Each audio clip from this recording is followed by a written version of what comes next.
Good morning, everyone. Welcome to Oxwide. It's Friday, the 12th of March, I think, and I hope you're all doing well. I'm in Pinewood today, and it's good to see people are, slowly coming back, getting on with things, but recognising all the careful steps we've got to take to make sure we keep each other safe. Our COVID numbers as a trust are now looking much better. Actually, we have very few people now under our care, and actually amongst our staff base who've been affected. And having vaccinated more than 3,000 staff, we're getting the message out there and protecting ourselves and each other and our families from the ongoing risk of COVID infection. As I've said before, if you haven't had your vaccination yet, and we know that in particular some of our BIME staff are not coming forward in the numbers we've hoped for, make sure you're talking to people within your team, talk to your line manager and others about the vaccine if you've got concerns about it. It's really important you get yourself protected because we don't want to see another wave of COVID before we head into the summer. And certainly we'll be thinking about ongoing vaccination for staff as we think about next autumn and what that might bring for us. What we're seeing across the trust is that as the kind of COVID pandemic pressure starts to reduce again, we're seeing pressure and demand for our other services increasing again. The schools have gone back this week, which I'm sure will lead to an increased number of calls to children and young peoples. And we've also seen some extremely busy days through our emergency departments and our community crisis teams, with people presenting in crisis in pretty high numbers, actually numbers as high as we haven't seen since last summer after the first lockdown. I'm also aware that our district nursing teams, our diabetes teams and some others in community physical health have seen some really big increases as well. So what we'll see is as the pandemic COVID direct pressures recede, those other pressures will start to come through now. So do make sure you're looking after each other. If you haven't taken any leave in a long time, do make sure you get a few days break and take care of each other. And actually looking after our staff well-being is going to be a big theme of what we keep doing over the next few months to make sure we're doing what we can to keep each other well. And on that note, I'm joined this morning by Roshni, who is one of our therapists, who's here to tell us a bit about some of the work you've been doing. I had an email a week or two ago, Roshni, inviting me for a coffee. Do you want to tell us a bit about this? Good morning, everyone. Thank you, Matthew, for having me. I'm grateful to be launching Coffee Connect alongside the Shadow Executive Committee. With our cup of coffee. It's just an initiative to connect people around the trust and build stronger connections within everyone who's working with Oxleas and supporting people who have been working from home for quite a long time now and supporting new starters who have recently joined Oxleas and connecting them with our team. How does it work and how does Coffee Connect work? We'll be connecting people who will be invited to arrange a meeting alongside their partner. It can be quite flexible anytime during the day for around 30 minutes. It can be during a walk outside in the park, just over a cup of coffee, just to connect and get to know one another and build those strong connections. And how's it working in terms of the mechanics of it? Because I replied to an email and said, count me in. What happens once my name goes into a pot? So once you've expressed your interest, we'll be connecting you with another staff member, and hopefully you'll be able to arrange a mutual time to meet for a cup of coffee. And there's absolutely no obligation on what you want to discuss. We've got a list of icebreakers with a few questions, with a few topics of interest that might be relevant to you, but there's absolutely no obligation. Just feel free to have a nice chat, because we want to try and replicate those social interactions we would have had if we were going into our office, into our bases, and replicate those water cooler moments, just, when you are boiling the kettle for a cup of tea, just replicating those moments so that everyone has an opportunity to connect with one another and build those social interaction skills that we've really lost over the past year. And I think it has really struck a few of us how different some people's experiences have been in the last 12 months. We've got colleagues in some clinical teams who've carried on going into work every day, very much wearing all the PPE and all the protective things. I'm in Pinewood today. There's me, Steve, Ian Diamond, the bed management team. Not many else of us around, actually. You could swing a cricket bat and without trouble in most of the offices in here today. And I think it's really interesting to think about what the real broad range of experiences. With the kids going back to school this week, I've noticed from my own kids how pleased they are just to be around their friends again. And I think we have to address how that uncertainty has really played out for people. This will help with this for those who take part, won't it? Exactly, and we've all got such different roles within Oxleas, those that have a clinical role, those have an operational role, and it will be quite a nice opportunity for those to connect and share those experiences and how the last 12 months have impacted our lives. So it would be nice just to connect, have a cup of coffee, chat, and have a carefree conversation that's not related to work. And the beauty of this is that you're connecting with another stranger, but you can relate based on the fact that we all work for Oxleas, we all work for the NHS, so we have similar values. But it will be nice just to learn about the other person's role, what's going on in their life, because we've all come from different experiences, different backgrounds. So it'd be lovely to connect over a cup of coffee, and then you can extend that relationship, if you want to build on that further. But the idea is to see 12 people in a year, so every month you see a different person, different part of the team, Greenwich, Bexley, it doesn't matter. It sounds like a great idea, and I always notice that I get my energy at work from being around other people and listening to their stories. So I think it's a great initiative, Roshni. And thank you so much for putting this together for us. We're also really pleased to have you as part of the Shadow Executive. And at some point in the next couple of weeks or months, we'll make sure we get you and one or two other members of the Shadow Exec on, so you can talk to our colleagues across Oxleas about that role. So thank you very much. Okay, now next up we've got a film about a rather novel member of staff. Some of this member of staff's behaviours aren't perhaps those that you'd expect from someone who's just joined Oxleas as a new starter, but they're entirely understandable. And so with no further ado, Lisa Tan's going to tell us a bit about this great initiative that our forensics team have put together and introduce you to Mason. Meet Mason. He's just arrived for work at the William Morris Centre.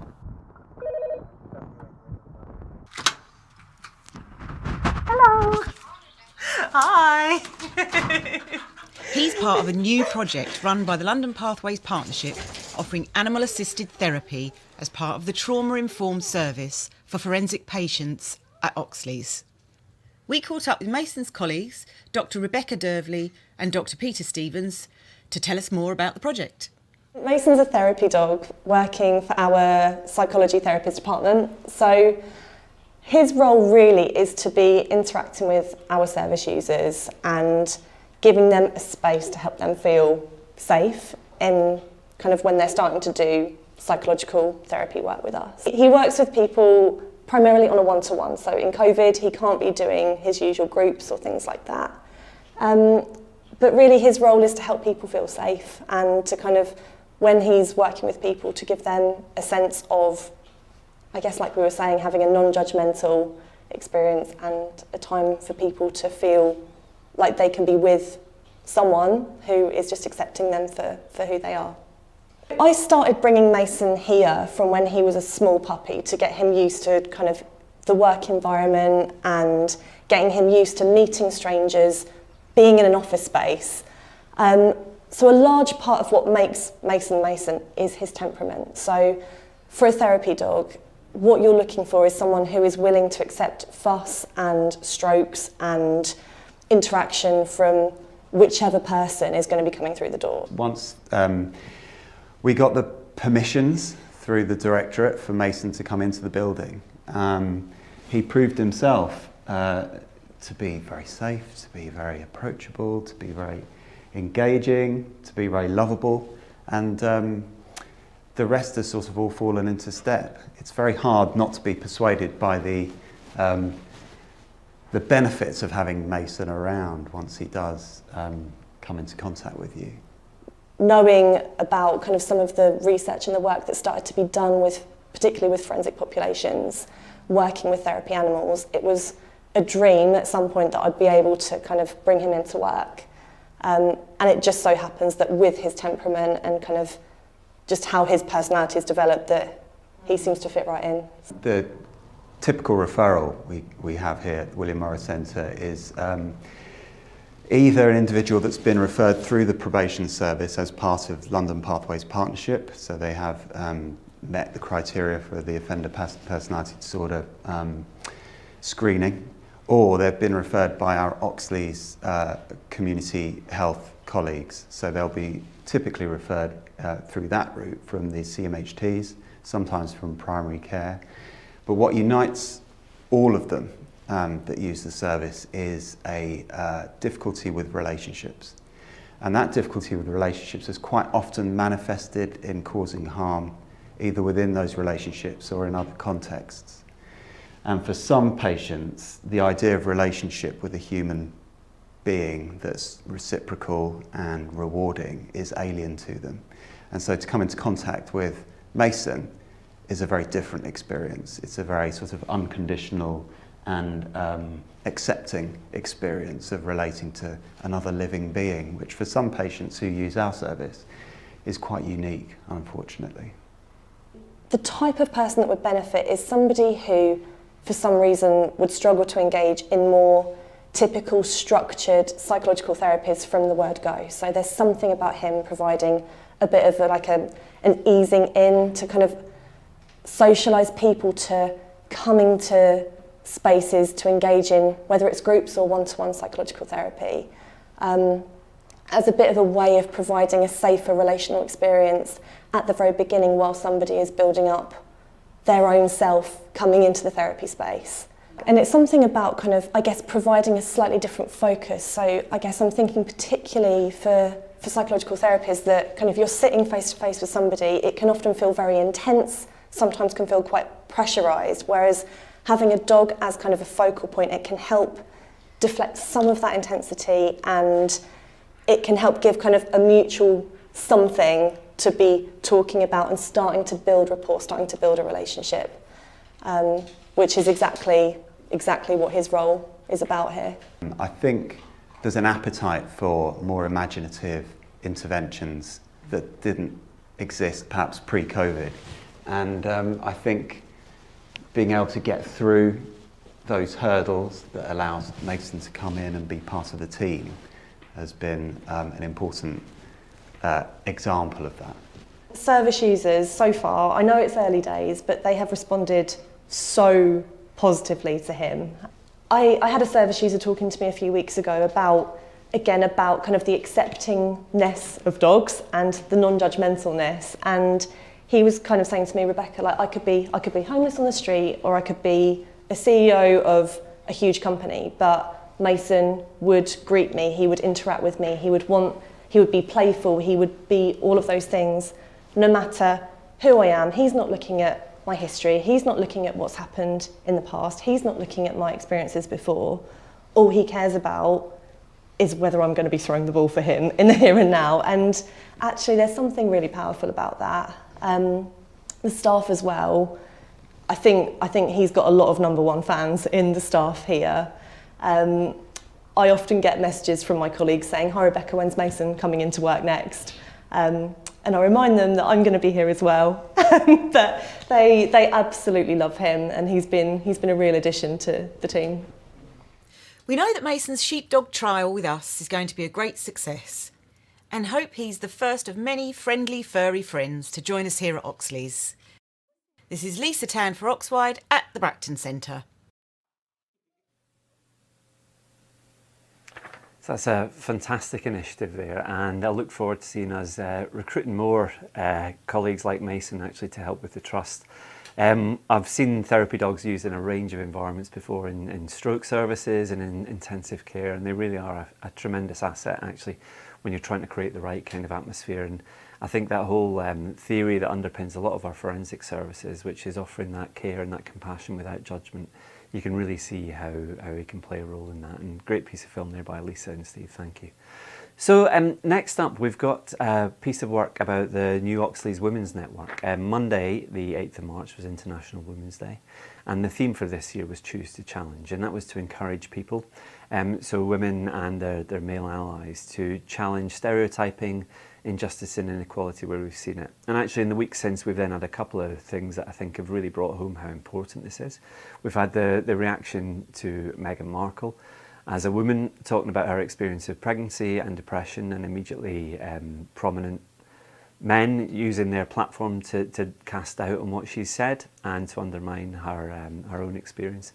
And then we've had a tremendously upsetting incident in South London this week where, you know, as happens in so many women's experience, where a woman walking home in what should have been an environment where she's entitled to feel safe We've had something absolutely terrible happen to her, and I know these things do happen and they don't all get this kind of media prominence, but it's really brought home, I think, the way in which women experience the world in a different way to many of us, and how we need to do far more to listen to this and be attentive to it. And equally, though, men should frankly shut up about quite a lot of it as well and listen and be prepared to reflect on their own behaviour and what they can do to contribute. So I'm very pleased actually that we're launching this Oxleas Women's Network, and we've now got a film to tell you a bit more about the network, its objectives and how you can get involved. So over to Sally.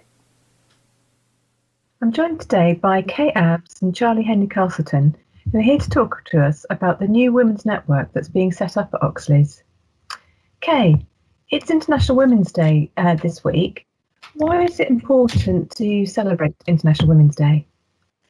Well, for me, International Women's Day started back in 1908, and as much as a lot of progress has been made since then, there's still a lot of issues that are facing women on a day-to-day basis. And when I say women, for the network, we also want to include people who identify as female, so men have been born as a female. So the network really, we want it to come together at Oxleas to connect, to support women, to inspire women and inform them, and to hopefully be able to influence some of the stuff that goes forward within the organisation. So as much as the population, I suppose, work population of Oxleas is predominantly female, there are a lot of issues that are affecting those, or us, I should say, which maybe haven't been addressed over those years since 1908, when the first International Women's Day started. Thank you. And what sort of activities and events do you think the network might put on, Charlie? What sort of things are you thinking about in the calendar for the network? We're hoping that when we can all finally actually be face to face again, we can set up some larger events and have some fun activities and include families and all those kind of things. For now, we're hoping to have support groups across different directorates. We're hoping to get people involved just to have debates on topics, different things, bring up issues that are within Oxleas, but also within the world generally. But yes, hopefully, fingers crossed, in a few months, we'll be able to actually meet up in person and we can get some bigger events to get everyone involved in.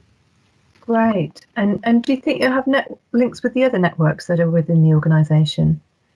Absolutely. I'm really keen to be involved in linking with the LGBT network as well, because we want, women's issues also involve trans women and non-binary people. And we're really keen to make sure that the network is as inclusive as possible.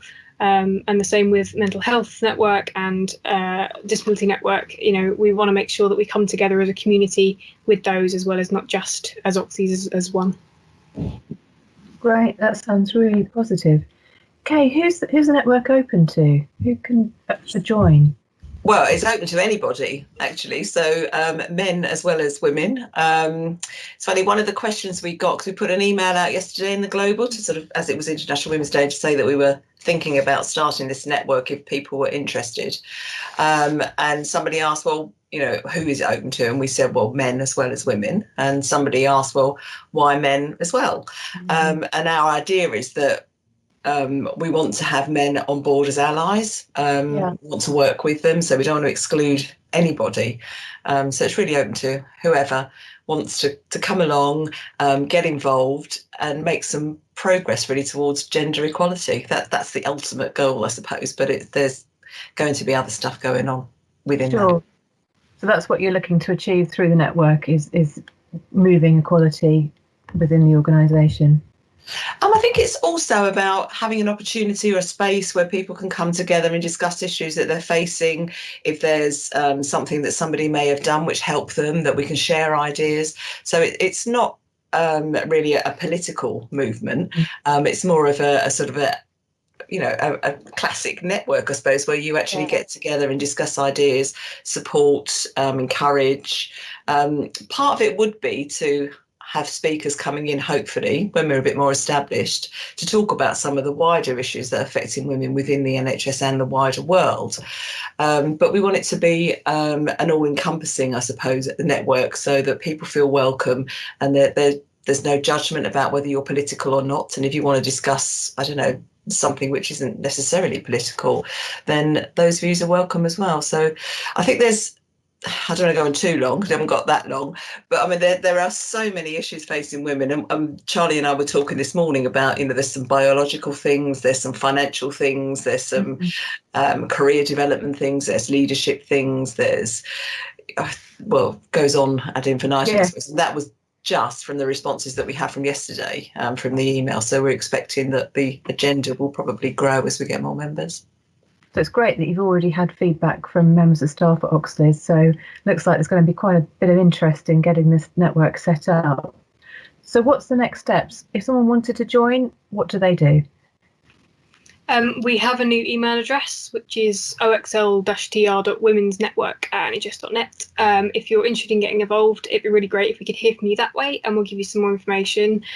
We're basically looking for ideas at the moment. We want to make this something that's run by Oxley staff rather than just by the two of us sitting here, planning everything. So if you've got any ideas of topics you'd want to discuss, ways of meetings, what works for you, what time, what events you'd like to see, then we'd really love to hear from people and get as broad a group of people as possible to be involved with it.